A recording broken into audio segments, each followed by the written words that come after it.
Just because you locked in a specific MOS or a specific job in the United States Army does not mean that you won't have to do other things that are not related to that job.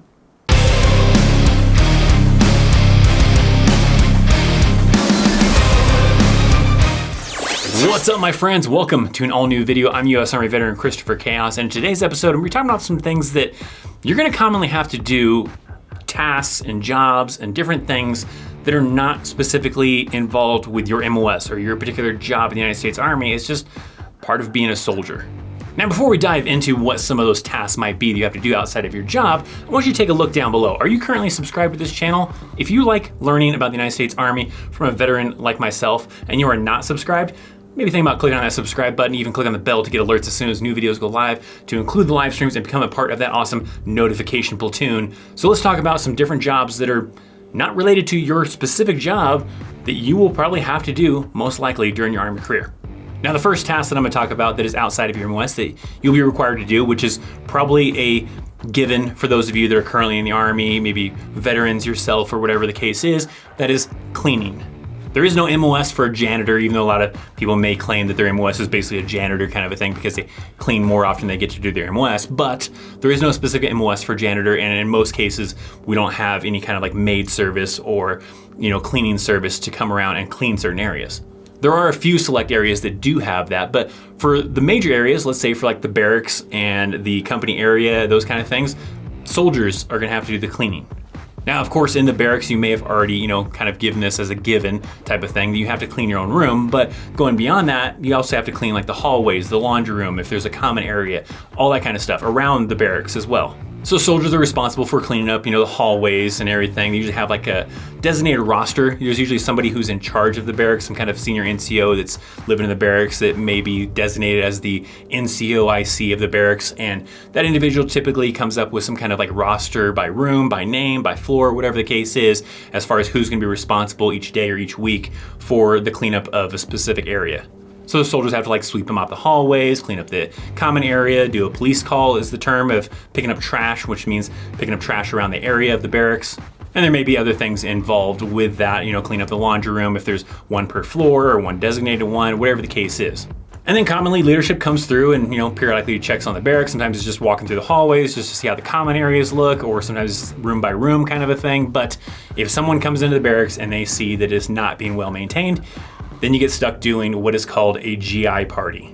A GI party is not as exciting as it may sound. That means everybody in those barracks are having to form up maybe in a formation, get together, whatever the case is, and everybody at the same time needs to be present and cleaning the barracks.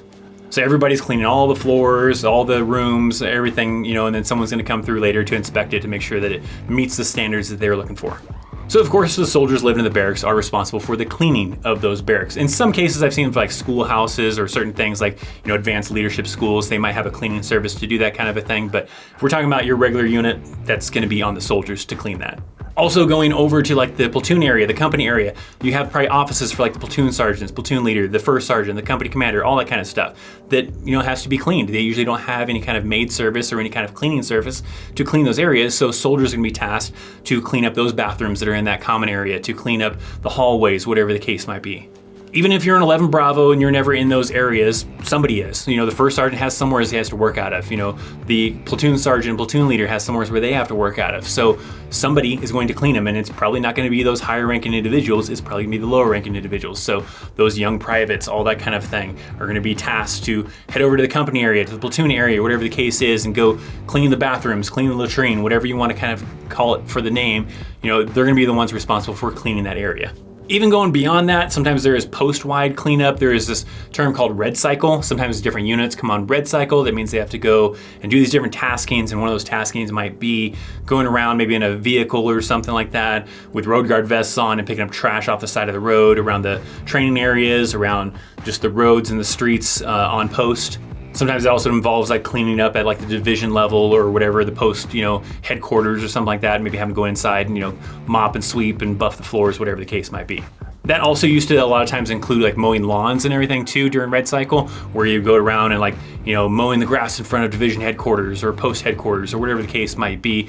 Commonly, a lot of installations actually contract that out to civilians, but there might be still some installations that still require the soldiers to do that. And even if they do have contractors that do the mowing of the grass in certain areas, there may still be other areas that soldiers are still responsible for. That really just depends on the post. I know Fort Carson's pretty strict on it. They have a lot of the areas that are pretty much have to be maintained by these contractors that are going around and mowing. I think they call them like the lawnmower brigade or something like that. I know that's what we usually commonly, nickname them, but there may still be some areas here and there where company areas are kind of responsible for their own like grass cutting or something. Another thing outside of your MOS that you may have to do, it's a little bit less common these days, but it's called KP, which stands for Kitchen Police. Even some people may not even know it as that term anymore. I think some people have even gotten away from that term. Maybe they know the task though, which basically means having to help the cooks, having to help the DFAC with something. Now this used to be like a common task as far as even in garrison, where sometimes you'd have to give up a few soldiers to go and work with the cooks for that day, to help in the DFAC, to help with the basic tasks, not necessarily cooking because that's what the cooks are there for, but some of the other common tasks, like maybe washing dishes, mopping up, clean up certain areas, helping move food around or something like that. Some kind of the common tasks, that way the cooks could just kind of focus on preparing the food. That is a much less common thing in the United States Army nowadays because we have a lot of civilians that are actually hired to work inside the DFACs to do things like washing dishes and clean up and help the cooks.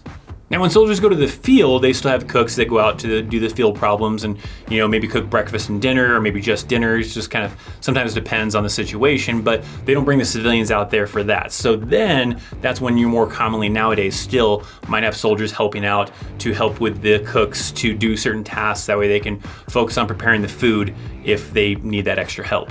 I'm curious though, down in the comment section, if there's anybody watching this that's currently in the Army, maybe served recently in the Army. How many times do you remember doing KP or helping the cooks, basically? I've heard from a lot of people that it's a much less common kind of thing. It still happens. It's not like a thing that's completely gone away, but it's definitely less common than like back in the early 2000s, the 90s, whatever the case might have been.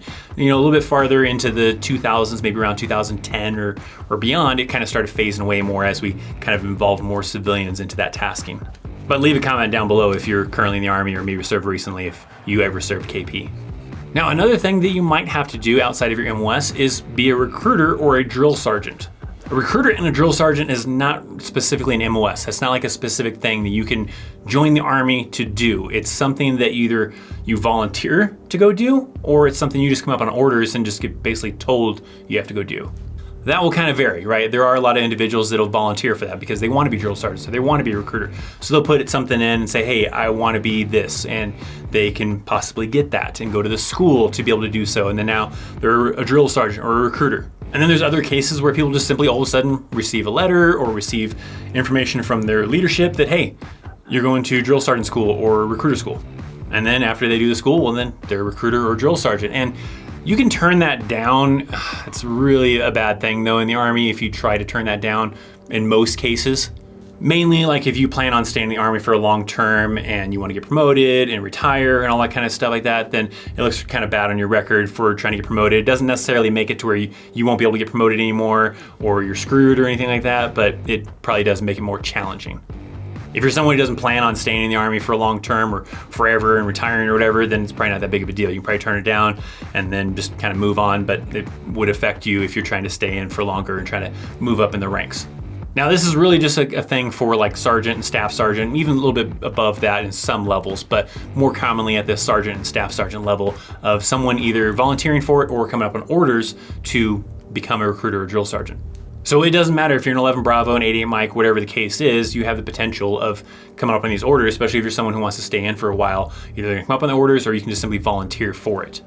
Not everybody gets orders, so it's not like a guaranteed thing. You can easily, get through your whole Army career without ever coming up on orders for that, but sometimes people, when they, especially during times when they really need it and there's not enough volunteers, then they start, recruiting people who have been in the Army for a little bit, have a little bit of experience, maybe they're sergeant or staff sergeant, and they start pushing out orders saying, hey, guess what? We really need recruiters or we really need drill sergeants, so you're gonna be one. You can kind of choose, if that's something you want to do for long term, short term, or whatever. There are some individuals that really enjoy being a recruiter or being a drill sergeant and they want to, keep on doing it for a long time and they can choose to do so. But if maybe that's not something you want to do and you want to get back to your MOS, then there's sometimes usually like a minimum, at least amount of years they want you to do that role for before they'll allow you to move on and go back to your MOS. Last one here that I'll talk about as far as things outside of your MOS that you'll possibly have to do, and that is funeral detail. Funeral detail is that military ceremony that you've possibly seen when a veteran passes on, maybe they're killed in action, maybe they just died of old age, or whatever the case might be, and you have soldiers or service members from another branch of military that are conducting the 21 gun salute, folding the flag, all that kind of stuff that's involved with that military honors. This is not a dedicated MOS that soldiers are just dedicated to doing these ceremonies.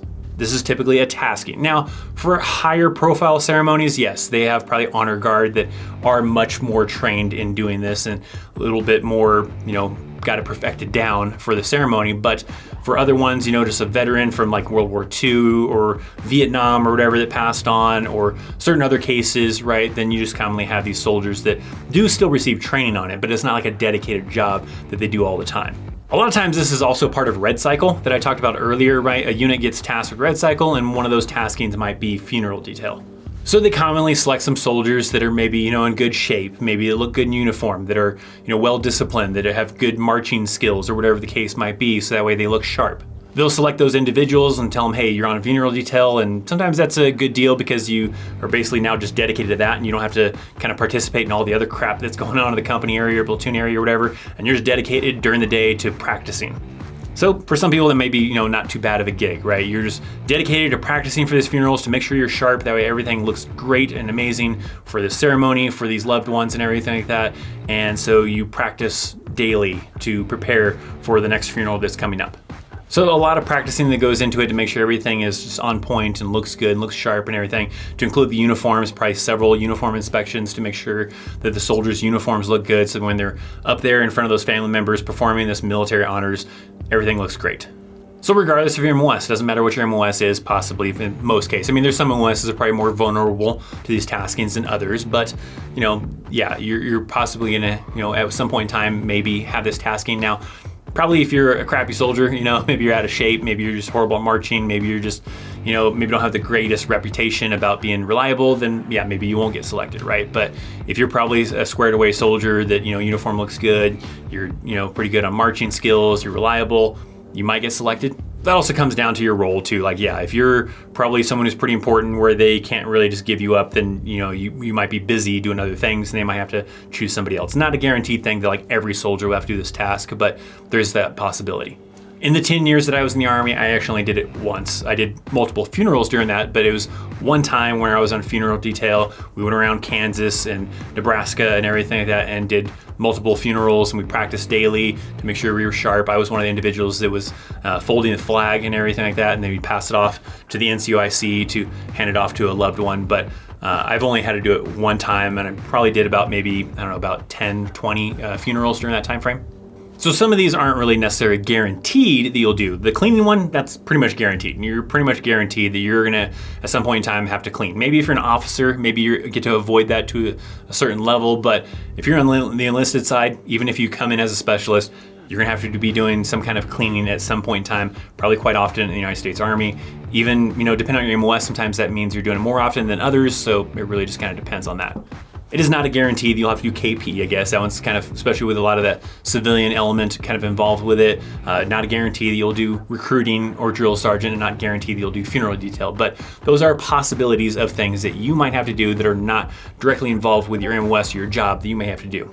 There are other things outside of the ones I mentioned. These are maybe more of the more known kind of taskings that are outside of your MOS, but if you have something that you can think of, maybe something you did in your Army career, something you've heard about or whatever the case is, that is outside of your MOS that soldiers have to do, leave them down in the comments. I'd love to hear about some stories of other taskings that are beyond your MOS that you've gotten stuck doing or whatever.